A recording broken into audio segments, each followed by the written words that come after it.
Current அஃபேர்ஸில் May month current affairs தமிழ்நாடோட current affairs பற்றி தான் பார்க்க போகிறோம். மே 2025 கரண்ட் அஃபேர்ஸ் தமிழ்நாடோடது. தமிழ்நாடு மின்னணு கூற்றுகள் உற்பத்தி, தமிழ்நாடு மின்னணு கூறுகள் உற்பத்தி திட்டம் அப்படின்னு சொல்லியிருக்காங்க.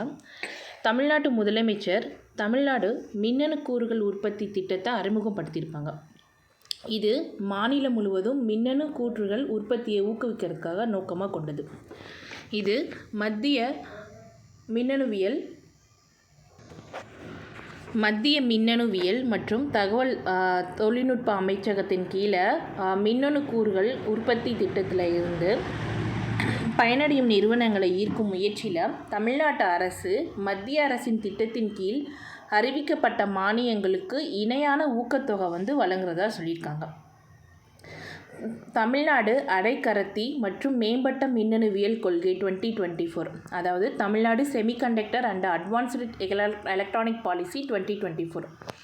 அப்போ தமிழ்நாடோட semiconductor and advanced electronic policy year கேட்டால் 2024.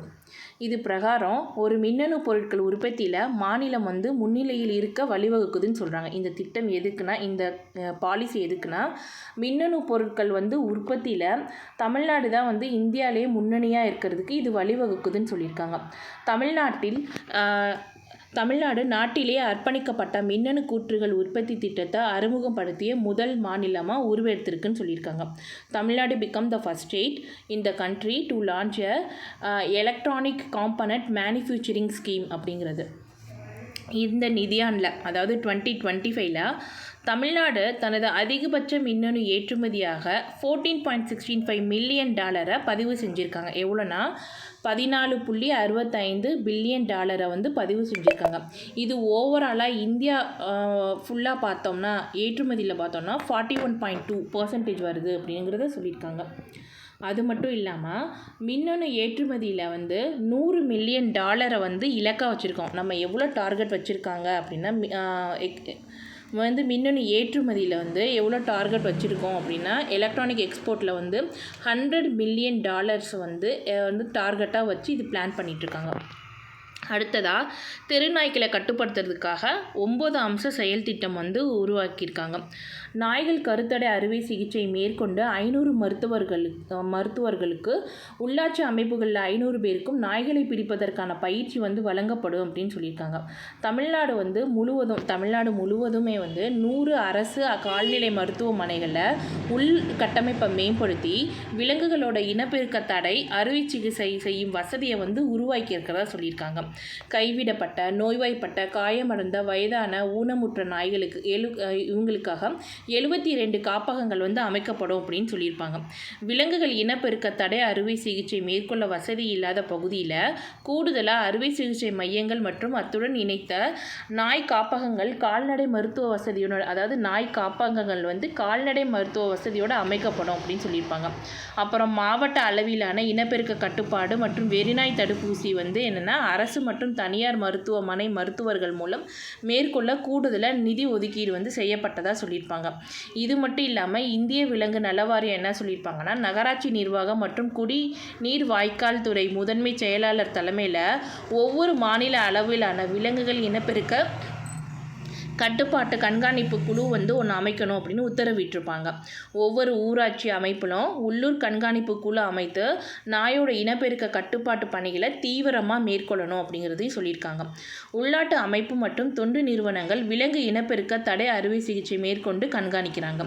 ஏற்கனவே சென்னை மாதிரியான மாநகராட்சி பகுதிகளில் 5 மையங்கள் செயல்பட்டாலும் புதுசாக கூடுதலாக 10 நாய் இனப்பெருக்க கட்டுப்பாட்டு மையங்கள் உருவாக்கி இருக்கிறதா சொல்லியிருக்காங்க. அதிகரித்து வரும் நாய்கள் எண்ணிக்கையை கருத்தில் கொண்டு இனப்பெருக்க தடை அறுவை சிகிச்சை பணிகளை விரைந்து மேற்கொள்ள நாய்பிடி வாகனங்கள் உடனடியாக கொள்முதல் செய்யப்படும்னு தமிழக அரசு அறிவிச்சிருப்பாங்க. அடுத்ததாக தமிழ் வாரம். மறைந்த தமிழ் கவிஞர் பாவேந்தர் பாரதிதாசனோட பிறந்த நாளை அனுசரிக்கிற வகையாக தமிழ் வாரம் முதலமைச்சர் சொல்லியிருப்பாங்க. இந்த நிகழ்வின் போது 5 தமிழ் அறிஞர்களுக்கு இலக்கிய படிப்பு, 5 தமிழ் அறிஞர்களோட இலக்கிய படைப்பை தேசியமயமாக்கணும் அப்படிங்கிறதையும் சொல்லியிருப்பாங்க. அதை யாருன்னு பார்த்தா, மறைந்த தமிழ் அறிஞர்களின் இலக்கிய படைப்புகள் அரசுடைமையாக்கப்படும் சொல்லியிருப்பாங்க. மறைந்த தமிழ் அறிஞர் கவிக்கோ. கவிக்கோ வந்து சொன்னால் அப்துல் ரஹ்மானை தான் கவிக்கோ அப்படின்னு சொல்லுவோம். மெர்வின் மற்றும் பழனி கவிஞர்களான கோதண்டம், இளத்தமிழவன் ஆகியோர்களோட இலக்கிய படைப்புகள் அரசுடைமையாக்கப்படும் சொல்லியிருப்பாங்க. பாவேந்தர் கவிஞர் பாரதிதாசனோட பிறந்த நாளை தமிழ் வாரம் நினைவு நாளாக கொண்டாடணும்னு சொல்லியிருப்பாங்க. இது ஆல்ரெடி கொஸ்டின்ஸ் வந்து கேட்டிருக்காங்க டிஎன்பிசியில். ஸ்வயம் ப்ளஸ் கல்வி திட்டம் வந்து என்னென்னா 5 இலவச செயற்கை நுண்ணறிவு பருப்புகளை வந்து என்னென்னா அறிமுகப்படுத்தியிருப்பாங்க. யாருன்னா சென்னை ஐஐடி வந்து ஸ்வயம் ப்ளஸ் கல்வி திட்டத்தின் கீழே ஒரு ஏஐ ரிலேட்டடாக இருக்கக்கூடிய 5 ஆன்லைன் கிளாஸஸ் வந்து ஃப்ரீயாக வந்து அறிமுகப்படுத்தியிருக்காங்க. 25 மணி நேரத்துலேருந்து 45 மணி நேரமாக இந்த ஆன்லைன் படிப்பு முற்றிலும் இலவசமாக வழங்கப்படும் சொல்லியிருப்பாங்க. அப்போ வந்து ஸ்வயம் ப்ளஸ் மூலமாக வந்து ஏஐ வந்து கோர்சஸ் வந்து ஆன்லைன் கோர்சஸ் வந்து 5 ஆன்லைன் கோர்சஸ் வந்து யார் தராங்கன்னா சென்னை ஐஐடி வந்து தராங்க. சுவடுகள் அப்படின்னு பார்த்தா, சுவடுகள் அப்படிங்கிறது டிஜிட்டல் களஞ்சியம் சொல்லியிருக்காங்க. ஆதி திராவிட மற்றும் பழங்குடியினர் நல்வாழ்வுத்துறை தமிழ்நாடு முழுவதும் உள்ள ஆதி திராவிட பழங்குடியினர் சமூகத்தை பாரம்பரிய நிகழ்ச்சி கலைகளை ஆவணப்படுத்துகிறதுக்காக சுவடுகள் அப்படிங்கிற ஒரு டிஜிட்டல் களஞ்சியத்தை உருவாக்கியிருக்காங்க. இது எதுக்காக அப்படின்னா, காலப்போக்கில் படிப்படியாக மங்கி அழிந்து போகிற ஆயிரக்கணக்கான பூர்வக்குடிகளோட பாரம்பரியம், கலாச்சாரத்தை இது எல்லாமே வந்து டிஜிட்டலைஸ் பண்ணணும் அப்படிங்கிறதுக்காக இந்த திட்டத்தை வந்து கொண்டு வந்திருப்பாங்க. அப்போ பழங்குடியினோட கலை வந்து அழியாமல் இருக்கணுங்கிறதுக்காக கொண்டு வந்த டிஜிட்டல் களஞ்சியம் தான் என்னென்னா சுவடுகள் அப்படின்னு சொல்கிறாங்க. அடுத்ததாக தமிழ்நாடு கலைகள் பற்றி பார்த்தா, தமிழ்நாடு கலைகள் வந்து என்னென்னா துடிப்பான வந்து அதாவது கலைகளில் இல்லம் தமிழ்நாடு அப்படின்னு சொல்லலாம். நாட்டுப்புற நடனம், இசை, பாரம்பரியம் முதல் தனித்துவமான கருவிகள் மற்றும் உடைகளின் கைவினை வரை வந்து எல்லாமே தனித்துவமாக இருக்கும். ஒரு சமூகத்தோட கலாச்சார கட்டமைப்பாக ஆழமாக வேரூறின்னு இருக்கும் அப்படின்னு சொல்லியிருக்காங்க. மாநிலம் முழுவதுமே சமுதாயங்களால் 560க்கும் மேற்பட்ட கலை வடிவங்கள் இன்னும் இருக்கிறதா சொல்லியிருக்காங்க. சில குறிப்பிடத்தக்க உதாரணம் என்னென்னா, திண்டுக்கல்லில் சிங்காரி மேளம், நாகப்பட்டினத்தின் ரத காவடி, திருநெல்வேலியின் கனியான் கூத்து, திருவண்ணாமலையின் பெரிய மேளம், அந்தியூர் பெரும்பாறை மற்றும் தர்மபுரியின் மலைக்கூத்து ஆகியவை அடங்கும்னு சொல்லியிருக்காங்க. பூதகபால ஆட்டம் அப்படிங்கிறது தருமபுரி மாவட்டத்தில் இன்றைக்கும் ஒரு குறிப்பிட்ட கோயிலில் மட்டும் காணப்படக்கூடிய ஒரு தனித்துவமான சடங்குன்னு சொல்கிறாங்க. இந்த மாதிரி சடங்குகள் பாரம்பரியமான ஆதி திராவிடரோட பாரம்பரியம், கலை இது எல்லாமே அழியாமல் இருக்கிறதுக்காக டிஜிட்டல் களஞ்சியமாக ஒன்று அதாவது டிஜிட்டலாக கொண்டு வந்தது தான் வந்து எதுன்னா சுவடுகள் அப்படிங்கிறது. அடுத்து பார்த்தா இயற்கை விவசாயத்தில், இந்த இயற்கை விவசாயத்தில் சிறப்பு பங்களிப்பு அளித்ததுக்காக 3 பேருக்கு வந்து நம்மாழ்வார் அவார்டு வந்து கொடுத்துருப்பாங்க. யார் அப்படின்னா, கோவை சேர்ந்த சம்பத்குமார் அப்படிங்கிறவருக்கும், திருப்பூரை சேர்ந்த ஜெகதீஷ்க்கும், நாகை மாவட்டத்தை சேர்ந்த காளிதாஸ் அவர்களுக்கும் வந்து கொடுத்துருக்காங்க. அதாவது இயற்கை விவசாய மூலயமாக சிறப்பாக செயலளித்தவங்களுக்கு வந்து அவங்களோட பங்களிப்பை வந்து பாராட்டுற விதமாக நம்மாழ்வார் அவார்டு வந்து தருவாங்க. ஆர்கானிக் ஃபார்மிங்க்கு ஒவ்வொரு வருஷமும் தருவாங்க.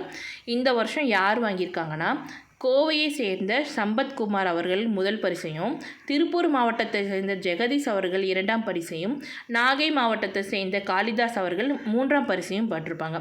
இந்த நம்மாழ்வார் விருதுங்கிறது இயற்கை விவசாயத்தை நடைமுறைப்படுத்தி ஊக்குவிக்கும் ஒரு சக விவசாயிகளுக்கு வந்து என்னென்னா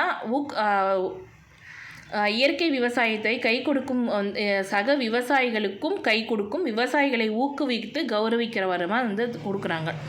இது வந்து தமிழ்நாடு அரசு மாநிலத்தில் இயற்கை விவசாயத்தை ஊக்குவித்து வருகிறது. மேலும் ரசாயனம் இல்லாத உணவு, தானிய உற்பத்தியை உறுதி செய்யும் முயற்சிகளின் ஒரு பகுதியாக விழிப்புணர்வு பரப்புரை வந்து தொடங்கப்பட்டதாக சொல்லியிருக்காங்க.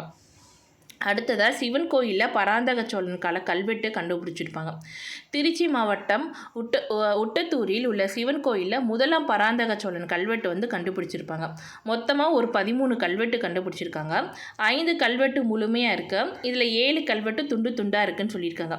இந்த 5 முழுமையான கல்வெட்டில் 1ஆம் ராஜராஜன் மற்றும் 1ஆம் ராஜேந்திரன் வெற்றி சரித்திர மற்றும் தகவல்கள் ஒரு பகுதியாக இடம்பெற்றிருக்கணும். முழுமையாக உள்ள 5 கல்வெட்டில் 4 கல்வெட்டு சோழர் காலத்தது, ஒரு கல்வெட்டு வந்து பாண்டியர் காலத்ததுன்னு சொல்லியிருக்காங்க. அப்போ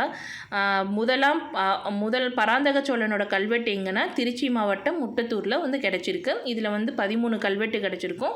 இந்த 13 கல்வெட்டில் வந்து 5 வந்து என்னென்னா முழுமையாக இருக்கும், 7 வந்து சின்ன சின்ன பாகங்களாக கிடச்சிருக்கும். அதில் 5ல் 4 வந்து சோழர் காலத்தோடது, இன்னொரு பாண்டியர் காலத்தோடது. அடுத்து விண்வெளித்துறை கொள்கை. Space sector policy.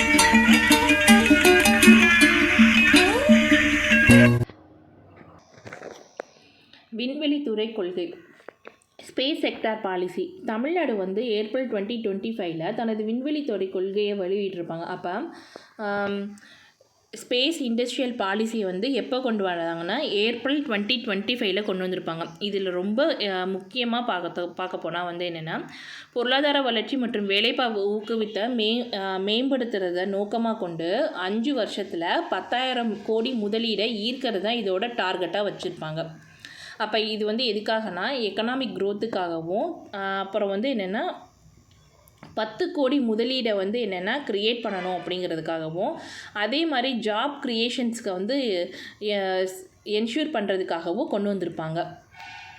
அடுத்ததாக இந்த நடவடிக்கை தமிழ்நாடு, கர்நாடகா, குஜராத் சேர்ந்து தனியார் விண்வெளித்துறையை ஊக்குவிக்கும் இலக்கு திட்டங்கள் கொண்ட மாநிலத்தில் இணைகிறதுன்னு சொல்லியிருக்காங்க. தமிழ்நாடு மின்னணு உற்பத்தி பாகங்கள் உற்பத்தி திட்டம் பற்றி சொல்லியிருக்காங்க. தமிழ்நாடு மின்னணு உதிரி பாகங்கள் உதிரி பாகங்கள் உற்பத்தி திட்டம், தமிழ்நாடு மின்னணு உதிரி பாகங்கள் உற்பத்தி திட்டத்தை தொடங்கி வச்சுருக்காங்க முதலமைச்சர். இந்த திட்டத்தில் மாநில மின்னணு உதிரி பாக உற்பத்தியை ஊக்குவிக்கிறத நோக்கமாக கொண்டிருப்பாங்க. தமிழ்நாடு இந்தியாவில் பிரத்யேகமான மாநில மின்னணு உதிரி பாகங்கள் உற்பத்தி திட்டத்தை தொடங்கும் முதல் மாநிலமாக கருதப்படுது. அப்போ அதாவது சீஃப் மினிஸ்டர் வந்து லான்ச் பண்ணியிருப்பாங்க Tamil Nadu electronics component manufacturing scheme அப்படிங்கிறது. அப்போ இந்தியாவிலே இந்த மாதிரி ஒரு ஸ்கீமை கொண்டு வந்தது தமிழ்நாடு தான். Tamil Nadu electronic component manufacturing schemes வந்து கொண்டு வந்திருக்காங்க. இது ஆல்ரெடி நம்ம பார்த்தது. தமிழ்நாடு வந்து 2025 $14.65 மில்லியன் வந்து எக்ஸ்போர்ட் பண்ணியிருப்பாங்க அப்படின்னு. இது வந்து ஓவராலாக இந்தியா லெவலில் பார்த்தா 41.2% அப்படிங்கிறத பார்த்துருப்போம். அதே மாதிரி ஓகே, இந்த முயற்சியில் 30,000 கோடி மதிப்பிலான முதலீட்டை ஈர்த்து 60,000 தனிநபர்களுக்கு வேலைவாய்ப்பாக வந்து என்னென்னா ஊக்குவிக்கும் அப்படின்னு சொல்லியிருக்காங்க. இதனால் இப்போ இந்த எலக்ட்ரானிக் காம்பனண்ட் மேனுஃபேக்சரிங் ஸ்கீம் மூலமாக வந்து ஆல்ரெடி நம்ம 2025 $14.65 மில்லியன் வந்து எலக்ட்ரானிக் எக்ஸ்போர்ட் பண்ணி ஓவராலாக இந்தியா லெவலில் 41.2% ஷேர் வந்து வச்சுருக்கோம். இந்த ஸ்கீம்ஸ்னால் என்ன ஆகும் அப்படின்னா 30,000 கோடி வந்து இன்வெஸ்ட்மெண்ட் வந்து அட்ராக்ட் பண்ணப்படும்னு சொல்லியிருக்காங்க. அது இல்லாமல் ஒரு 60,000 பேருக்கு இண்டிவிஜுவலாக வந்து எம்ப்ளாய்மெண்ட் ஆப்பர்ச்சுனிட்டி கிடைக்கும் அப்படின்னு சொல்லியிருப்பாங்க. இது இந்த பாலிசி, இந்த ஸ்கீமை வந்து எதனோட ரிலேட்டடாக ஆனதுன்னா, எதுக்கு கீழே வருதுன்னா Tamil Nadu semiconductor and advanced electronic policy 2024 கீழே வருது. அப்போ இது எதுக்கு கீழே வருதுன்னு கேட்டால் செமிகண்டக்டர், அதாவது Tamil Nadu semiconductor and advanced electronic policy 2024 கீழே வருதுன்னு சொல்லியிருப்பாங்க. இது மாநில மின்னணு பொருட்கள் உற்பத்தியில் முன்னோடியாக வெளிவர வழிவகுக்கிறதாகவும், மாநிலத்தின் மின்னணு உற்பத்தி சூழலியலை வலுப்படுத்த முதலமைச்சர் சிறப்பு திட்டத்தை தொடங்கியிருக்காங்கன்னு அப்புறம் அரசு வந்து சொல்லியிருக்காங்க. அடுத்து ஒர்க்கிங் உமன் ஹாஸ்டல் தோழி ஸ்கீம் பற்றி சொல்லியிருக்காங்க. சென்னை, தரமணி, சேப்பாக்கம், மதுரை, கோவை, நாகை, கிருஷ்ணகிரி, ஈரோடு, காஞ்சிபுரம், கடலூர், தருமபுரி, தேனி, சிவகங்கை, ராணிப்பேட்டை, கரூர் ஆகிய இடத்துல 176.93 கோடியில் வந்து தோழிகள் விடுதி கட்டப்பட இருக்கிறதா வந்து சொல்லியிருக்காங்க. அப்போ தோழிகள் விடுதி அப்படிங்கிறது என்னென்னா, பணிபுரியக்கூடிய பெண்களுக்கு கவர்மெண்ட்டால் தரக்கூடிய வந்து என்னென்னா ஸ்டே பண்ணக்கூடிய ஹாஸ்டல்ஸ் தான் வந்து தோழிகள் இல்லம். இது வந்து என்னென்னா சென்னை, தரமணி, சேப்பாக்கத்தில், மதுரை, கோவை, நாகை, கிருஷ்ணகிரி, ஈரோடு, காஞ்சிபுரம், கடலூர், தருமபுரி, சேலம், சிவகங்கை, ராணிப்பேட்டை, கரூர் ஆகிய இடத்துல 176.93 கோடியில் வந்து இது கட்டப்படுறதா சொல்லியிருக்காங்க. அடுத்ததாக வந்து ஊட்டச்சத்து திட்டம். இந்த ஊட்டச்சத்து திட்டம் அப்படின்னு நியூட்ரிஷன் ப்ரோக்ராம் அப்படின்னு பார்த்தோம்னா இது என்னென்னா ஆல்ரெடி சோஷியல் வெல்ஃபேர் டிபார்ட்மெண்ட் வந்து ரிப்போர்ட் கொடுத்துருப்பாங்க. என்ன ரிப்போர்ட் கொடுத்துருக்காங்கன்னா 74% ஆஃப் த சில்ட்ரன்ஸ் வந்து ரெக்கவர் ஆகிருக்காங்க. எதில் இருந்துன்னா சிவியரான மால் நியூட்ரிஷனில் இருந்து நார்மல் கண்டிஷனுக்கு ரெக்கவர் ஆகிருக்காங்கன்னு சொல்லியிருக்காங்க. அப்போ இந்த டேட்டாவை கொடுத்தது யாருன்னா சோஷியல் வெல்ஃபேர் டிபார்ட்மெண்ட்டு. இந்த என்ஷூர் நியூட்ரிஷன் ப்ரோக்ராம் அப்படிங்கிறத 2022 வந்து லான்ச் பண்ணியிருப்பாங்க. அப்போ என்ஷூர் நியூட்ரிஷன் ப்ரோக்ராம் அப்படிங்கிறது மால் நியூட்ரிஷனில் இருக்கக்கூடிய குழந்தைகளை வந்து மீட்டெடுக்கிறதுக்காக தான் என்ஷூர் நியூட்ரிஷனுங்கிற ப்ரோக்ராம் கொண்டு வந்திருப்பாங்க. என்ஷூர் நியூட்ரிஷனுங்கிற ப்ரோக்ராமை வந்து கொண்டு வந்திருப்பாங்க. இதில் வந்து என்னென்னா 6 வயதுக்குட்பட்ட குழந்தைகள் வளமான நலமான எதிர்காலத்தை உருவாக்கவும் அவர்களின் ஆரோக்கியத்தை கருத்தில் கொண்டு திட்டத்தை தொடங்குவதற்காக இந்த துறை வந்து அறிவிக்கப்பட்டதாக சொல்லியிருக்காங்க. ஊட்டச்சத்து உறுதி திட்டத்தின் கீழே முதல் கட்டமாக தமிழகம் முழுவதுமே வந்து 37,79,407 குழந்தைகளின் வளர்ச்சி நிலை வந்து கண்காணிக்கப்படுறதா சொல்லியிருப்பாங்க. ஊட்டச்சத்தை உறுதி செய் திட்டத்தின் 2வது கட்டம் அரியலூர் மாவட்டத்தில் கடந்த ஆண்டு நவம்பரில் தொடங்கப்பட்டுச்சு. அப்போ முதல் கட்டத்தில் வந்து எவ்வளோ பேர் அப்படின்னு பார்த்தா தமிழ்நாடு முழுவதுமே 37,79,407 குழந்தைகள் வந்து வளர்ச்சி திட்டம் வந்து கண்காணிக்கப்பட்டுச்சு. 2ஆம் கட்டம் வந்து என்னென்னா அரியலூர் மாவட்டத்தில் லாஸ்ட் இயர் ஓப்பன் வந்து தொடங்கப்பட்டதாக சொல்லியிருக்காங்க. அப்போ என்ஷூர் நியூட்ரிஷனுங்கிற ஸ்கீமை கொண்டு வந்தது சோஷியல் வெல்ஃபேர் டிபார்ட்மெண்ட். எப்போ கொண்டு வந்தாங்கன்னா 2022 கொண்டு வந்திருக்காங்க. இவங்க வந்து எந்த ரிப்போர்ட் சப்மிட் பண்ணியிருக்காங்கன்னா 74% ஆஃப் த சில்ட்ரன் வந்து ரெக்கவர் ஆயிருக்காங்க. சிவியர் மால் நியூட்ரிஷன்ல டு நார்மல் கண்டிஷனுக்கு ரெக்கவர் ஆயிருக்கிறதா சொல்லியிருக்காங்க. நெக்ஸ்ட்டு தமிழக அரசு கடந்த 4 ஆண்டுகளில் தனது சாதனையை பட்டியலிட்டிருக்காங்க. ஒரு அதிகாரப்பூர்வ வெளியீடை வந்து தமிழக அரசு வந்து துறை ரீதியாக வந்து பட்டியலிட்டிருப்பாங்க.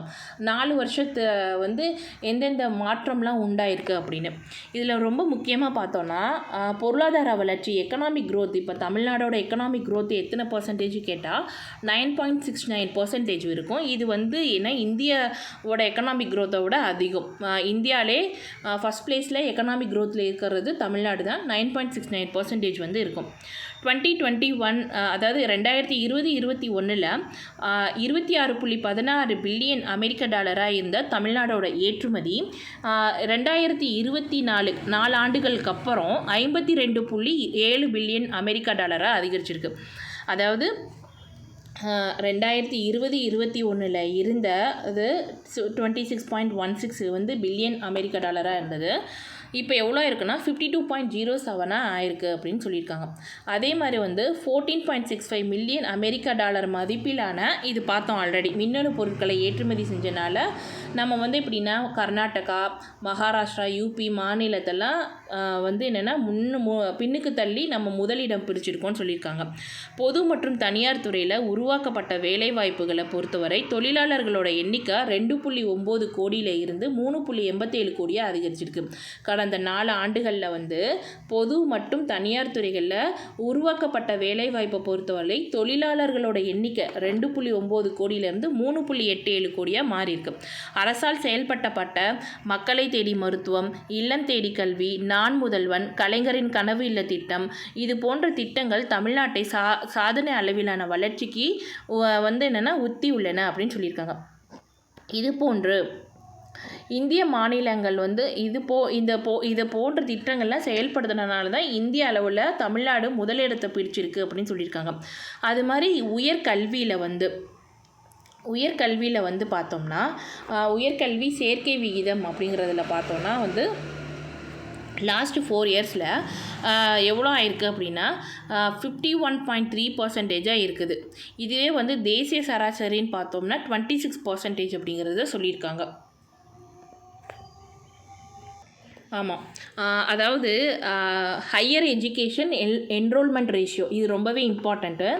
ஹையர் எஜுகேஷன் என்ரோல்மெண்ட் ரேஷியோவில் வந்து இந்தியாவிலே ஃபஸ்ட்டு இருக்கக்கூடியது தமிழ்நாடு தான்.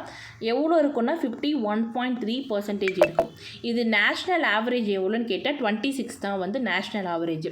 அதே மாதிரி பெண்களுக்கு எதிரான குற்ற விகிதத்தில் தேசிய அளவில் 1 லட்சம் மக்கள் தொகையில் 66.4 இருக்கும். இதில் வந்து தமிழ்நாடு 24 இருக்குது அப்படின்னு 24 குறிப்பிடத்தக்க அளவு குறைஞ்சிருக்கு அப்படிங்கிறத சொல்லியிருக்காங்க. உலகளாவிய திறன் மையங்கள் பொறுத்தவரை சென்னை வந்து 24.5% வளர்ச்சி விகிதத்தில் 94,121 திறன் மையங்களுடன் மும்பை, பூனே, ஹைதராபாத், பெங்களூர் அப்படின்னு பிற நகரங்களை எல்லாத்தையும் பின்னுக்கு தள்ளி முன்னாடி வந்திருக்குன்னு சொல்லியிருக்காங்க. சென்னை வந்து 24.5%ஓட வளர்ச்சி வளர்ச்சியில் என்னென்னா க்ரோத் ரேட் ஆகி எத்தனை ஸ்கில் சென்டர் இருக்குன்னா 94,121, அதாவது 94,121 திறன் மையங்கள் இருக்கிறனால இது வந்து என்னென்னா மும்பை, பூனே, ஹைதராபாத், பெங்களூரு இந்த மாதிரி சிட்டிஸ் எல்லாம் பின்னுக்கு தள்ளி இருக்கதா சொல்லியிருக்காங்க. அடுத்து நாடி துடிப்பு பரிசோதனை மையம் மற்றும் தொலை மருத்துவ மையம். இது வந்து யாருன்னா மத்திய ஆயுஷ் அமைச்சர் வந்து பிரதாப் ராவ் ஜதாவ் வந்து தாம்பரத்தில் வந்து இதை வந்து திறந்து வச்சுருப்பாங்க. நகராட்சி பத்திரங்கள். சென்னை மாநகராட்சியில் 200 கோடி மதிப்பில் உள்ள நகர்ப்புற நிதி பத்திரங்களை தேசிய பங்கு சந்தையின் பட்டியலிடும் நிகழ்வு வந்து நடந்திருக்கும். முதலமைச்சர் இதை வந்து மணியாட்டி தொடங்கி வச்சுருப்பாங்க. கடனுகளுக்கான வட்டி செலுத்துதலை குறிக்கிறதுக்கும் மழைநீர் வடிகால் உள்ளிட்ட அத்தியாவசிய உள்கட்டமைப்பு பணிகளை வந்து நிதி திரட்டுற அதே வேளையில் மாநகராட்சியின் நிலையும் மேம்படுத்துறதுக்காக இதை கொண்டு வந்திருப்பாங்க. இந்த நிதி பத்திரங்கள் அப்படின்னா சென்னை மாநகராட்சியின் நிதி பத்திரங்கள் தமிழ்நாட்டில் முதல் முறையாக தேசிய பங்கு சந்தையில் பட்டியலிடப்பட்டதாக சொல்லியிருக்காங்க. இது போன்று இந்த நடவடிக்கை இதே மாதிரி வந்து திருப்பூர், கோயம்புத்தூர், திருச்சி மாநகராட்சியோட நிதி பத்திரங்களும் வந்து பட்டியலிட திட்டமிட்டிருக்கிறத குறிப்பிட்டிருப்பாங்க. தமிழ்நாட்டில் விரிவான ஊட்டச்சத்து தடுப்பூசி சேவைகள் 5 வயதுக்கு உட்பட்டவர்களிடையே ஏற்படும் இறப்புகள் படிப்படியாக குறைஞ்சி இருக்கிறதா சொல்லியிருக்காங்க. தமிழ்நாட்டில் கடந்த சில ஆண்டுகளாகவே 5 வயதிற்கு உட்பட்ட குழந்தைகள் இறப்பு குறையிறதுல நிலையான முன்னேற்றம், அதாவது சஸ்டைனபிள் டெவலப்மெண்ட்டாக குறைஞ்சிட்டு வருதுன்னு சொல்லியிருக்காங்க. பொது சுகாதாரம் மற்றும் தடுப்பு மருத்துவ இயக்குநரின் தரவு வந்து என்ன சொல்லியிருக்காங்கன்னா 1000 உயிர் பிறப்புகளுக்கு இறப்பு விகிதம் வந்து என்னென்னா 10.9 8.2 குறைஞ்சிருக்கு. அப்போ வந்து எவ்வளோலேருந்து எவ்வளோ குறைஞ்சிருக்குங்கிறதா இம்பார்ட்டண்ட். 10.9 8.2 குறைஞ்சிருக்குன்னு சொல்கிறாங்க. அடுத்ததாக வந்து ஐநா, அதாவது என்னென்னா sustainable development growth, united nation sustainable development க்ரோத்தில் வந்து சில டேட்டாஸ் வந்து என்னென்னா ரிலீஸ் பண்ணியிருப்பாங்க. அது பிரகாரம் பார்த்தா கேரளா, மகாராஷ்டிரா, தமிழ்நாடு எல்லாமே வந்து என்னென்னா யூஎன் சஸ்டைனபிள் டெவலப்மெண்ட் கோல் கொடுத்த டார்கெட்டை அச்சீவ் பண்ணியிருப்பாங்க. எதுலனா எம்எம்ஆரில், U5MRல, NMRல இது எல்லாத்துலேயுமே அச்சீவ் பண்ணியிருப்பாங்க. ஓகே, பதிவாளர் ஜெனரல் ஆஃப் இந்தியாவில் வெளியிடப்பட்ட மாதிரி பதிவு அமைப்பு அறிக்கையின் பிரகாரமாக வந்து பார்த்தா 2021 படி இந்தியாவில் 3 மாநிலம் ரொம்ப இம்பார்ட்டண்ட். எந்தெந்த மாநிலம்னா கேரளா, மகாராஷ்டிரா, தமிழ்நாடு. இவங்க 3 பேருமே வந்து யுனைடெட் நேஷன் வந்து கோல்ஸ் கொடுத்துருப்பாங்க, சஸ்டைனபிள் டெவலப்மெண்ட் கோல்ஸ். அந்த கோல்ஸை வந்து அச்சீவ் பண்ணியிருப்பாங்க. எதுலனா எம்எம்ஆரில், U5MRல, NMRல. அடுத்து இறப்பு விகிதம், அதாவது இறப்பு விகிதம் எவ்வளோ இருக்கணும்னு சொல்லியிருப்பாங்கன்னா 2030க்குள்ளே பிலோ 70 இருக்கணும்னு சொல்லியிருப்பாங்க. அதே மாதிரி 5 வயதுக்கு உட்பட்ட குழந்தையோட இறப்பு விகிதம் வந்து 2030க்குள்ளே பிலோ 25 இருக்கணும்னு சொல்லியிருப்பாங்க. அது மாதிரி NMR வந்து என்னென்னா 2030க்குள்ளே பிலோ 12 இருக்கணும்னு சொல்லியிருப்பாங்க. இந்த 3ஐயுமே வந்து என்னென்னா வந்து அச்சீவ் பண்ணியிருப்பாங்க 3 ஸ்டேட். எதுனா கேரளா, மகாராஷ்டிரா, தமிழ்நாடு. அப்போ முக்கியமாக பார்க்க போனால் அந்த டார்கெட் ரேஷியோ வந்து இம்பார்ட்டண்ட். எம்எம்ஆர் வந்து எவ்வளோனா 2030க்குள்ளே பிலோ 70. இதுவே வந்து U5MRல 2030க்குள்ளே பிலோ 25. அதே மாதிரி NMRல வந்து என்னென்னா 2030க்குள்ளே பிலோ 12 வந்து. அப்போ இது வந்து எம்எம்ஆர்னா 70, U5MRனா 25, இதுவே NMRனா வந்து 12 அப்படிங்கிறது. இந்த அறிக்கையின் பிரகாரம் வந்து கேரளா 20, மகாராஷ்டிராவில் 38, தெலுங்கானா 45, ஆந்திரா 46, தமிழ்நாடு 49, ஜார்க்கண்ட் 59, குஜராத் 53, கர்நாடகா 63 எம்எம்ஆர் வந்து இலக்கை வந்து என்னென்னா இலக்கை அடைஞ்சிருப்பாங்க. அதே மாதிரி கேரளா 8, டெல்லி 14, தமிழ்நாடு 14, ஜம்மு அண்ட் காஷ்மீர் 16, மகாராஷ்டிரா, மேற்கு வங்காளம், கர்நாடகா, பஞ்சாப், தெலுங்கானா, ஹிமாச்சல் பிரதேஷ், ஆந்திர பிரதேஷ், குஜராத் இவங்க எல்லாருமே என்னென்னா இந்த கோலை வந்து அச்சீவ் பண்ணியிருப்பாங்க. நம்ம பார்க்குறது எம்எம்ஆர்னா பிலோ 70, இதே U5MRனா பிலோ 25, NMRனா பிலோ 12. இதுதான் இதில் வந்து U5MRல தமிழ்நாடோட ரேஷியோ வந்து எவ்வளோன்னு பார்த்தோம் அப்படின்னா 8.1ன்னு பார்த்துருப்போம், 8.2ன்னு பார்த்துருப்போம். அதுதான் இம்பார்ட்டண்ட். அடுத்ததாக வந்து ஓகே, இந்தியாவில் குழந்தை இறப்பு விகிதம் IMRல 2014 1000 உயிருக்கு 39லேருந்து 27 வந்து குறைஞ்சிருக்கு அப்படின்னு சொல்லியிருக்காங்க. அதாவது இந்தியாவில் குழந்தை இறப்பு விகிதம் இப்போ ஒரு 1000 குழந்தை பிறக்குதுன்னா அதில் 39லேருந்து 27 குறைஞ்சிருக்கு அப்படின்னும். இது வந்து என்னென்னா லாஸ்ட்டு 10 இயர்ஸாக எடுத்த டேட்டா பற்றி சொல்லியிருப்பாங்க. NMR 2014லேருந்து 1000 உயிர்களுக்கு 26லேருந்து 19 குறைஞ்சிருக்குன்னு சொல்லியிருக்காங்க. அப்போ நம்ம ஃபஸ்ட்டு பார்த்தது IMR குழந்தை இறப்பு விகிதம் அப்படிங்கிறது. இதில் வந்து கடந்த 10 ஆண்டுகளில் வந்து 39லேருந்து 27 மாறியிருக்கு. NMR வந்து எவ்வளோ ஆயிருக்கு அப்படின்னா 26லேருந்து 19 குறைஞ்சிருக்கு. U5MRல வந்து 45லேருந்து 31 குறைஞ்சிருக்கு. பிறப்பின் போது பாலின விகிதம் வந்து என்னென்னா 899லேருந்து 913 மேம்பட்டிருக்குன்னு சொல்லியிருக்காங்க. அதாவது செக்ஸ் ரேஷியோ வந்து கடந்த 10 இயர்ஸில் வந்து 899லேருந்து 913 வந்து அதிகரிச்சிருக்குன்னு சொல்லியிருக்காங்க. அதே மாதிரி வந்து 2021ல் 2.0 நிலையாக இருந்த கருவுற்றல் விகிதம் வந்து இருந்திருக்கு. அதுவே வந்து 2014 எவ்வளோ இருந்திருக்குன்னா 2.3 இருந்திருக்கு. அப்போ 2014 வந்து 2.3 இருந்தது. 2021லேருந்து 2.0 அப்படியே சேமாக கண்டினியூ ஆகுதுன்னு சொல்லியிருக்காங்க. குழந்தை இறப்பு விகிதத்தை குறைப்பதில் இந்தியா வந்து சிறப்பாக செயல்படுற நாடுகளில் ஒன்றா அப்படின்னு சொல்லியிருக்காங்க. அதாவது கடந்த 33 ஆண்டுகளில் 61% குறைச்சிருக்கிறதா சொல்லியிருக்காங்க உலகளவில். அடுத்து U5MR வந்து 78%, உலகளாவிய வந்து 54%, NMRல 70% குறைச்சிருக்கிறதா சொல்கிறாங்க. மற்றும் உலகளாவிய 58% ஒப்பிடும்போது IMRல் 71% குறைப்பு ஆகியவற்றை இந்தியா வந்து அடைஞ்சிருக்கிறதா சொல்லியிருப்பாங்க. இதுதான் மே மந்தோட கரண்ட் அஃபேர்ஸ் வந்து. இதில் முக்கியமாக பார்த்தா செமிகண்டக்டர் பாலிசி 2024 பற்றி கேட்கலாம், நம்மாழ்வார் அவார்டு பற்றி கேட்கலாம். இல்லைன்னா இந்த ரேஷியோஸ்லாம் கொடுத்துருக்காங்க. UN வந்து வெளியிட்ட டார்கெட் வந்து எந்தெந்த ஸ்டேட்ஸ் வந்து அச்சீவ் பண்ணாங்க, அந்த ஸ்டேட்ஸோட ரேஷியோ பற்றி கேட்கலாம். மெயினாக வந்து தமிழ்நாடு பற்றி கேட்கலாம். இதில் வந்து எக்கனாமிக் க்ரோத் வந்து 9.69% சொல்லியிருக்காங்க, அதை பற்றிலாம் கேட்கலாம்.